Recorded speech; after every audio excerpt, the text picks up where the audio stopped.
Well, an effort to keep weed-like gummies away from kids is coming under fire now from adults who enjoy THC-infused drinks. That's right. A ban on all products containing intoxicating hemp will go into effect in Ohio in less than 6 hours, midnight tonight. WLWT News 5's Todd Dykes now live with why people are scrambling to stock up on one item in particular. Todd.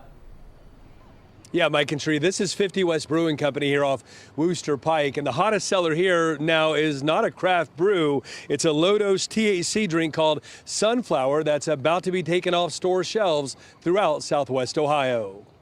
Before Tuesday's ban on intoxicating hemp products kicks in, Tanner Robinaugh drove to 50 West Brewing Company off Wooster Pike and spent more than $100 on hemp-derived THC drinks. We have a drive-through that we would normally get this from just a couple minutes up the street. They're sold out because everybody's going to buy it, so we had to come out here.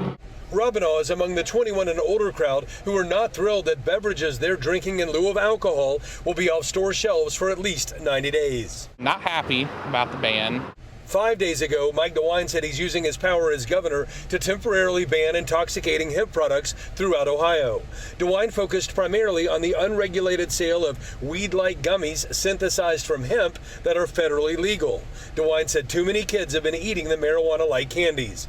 Robinaugh understands DeWine's rationale, but thinks including THC drinks sold to adults is the wrong way to go. Doesn't really feel like it's the right thing to do, the right way to go about that. Ben Redmond, who owns the Harvest Market in Milford, agrees. I was a little disappointed in Governor DeWine for making the ban. Some people could go out of business. Redmond doesn't sell a ton of THC drinks, so his bottom line should be okay during the ban. Regardless, Redmond feels for people who've grown accustomed to drinks that have fewer calories than alcohol and don't lead to a boozy hangover. As we've seen in being open 8 years, we've seen a slow decline every year of alcohol sales. More and more people moving away from wanting to get a buzz from drinking and looking for an alternative.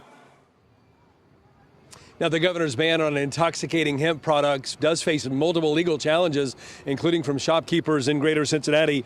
The first hearing in a lawsuit calling for an end to the ban already is set to have its first hearing, 1 week from today in a courtroom up in Columbus. Todd Dykes, WLWT News 5.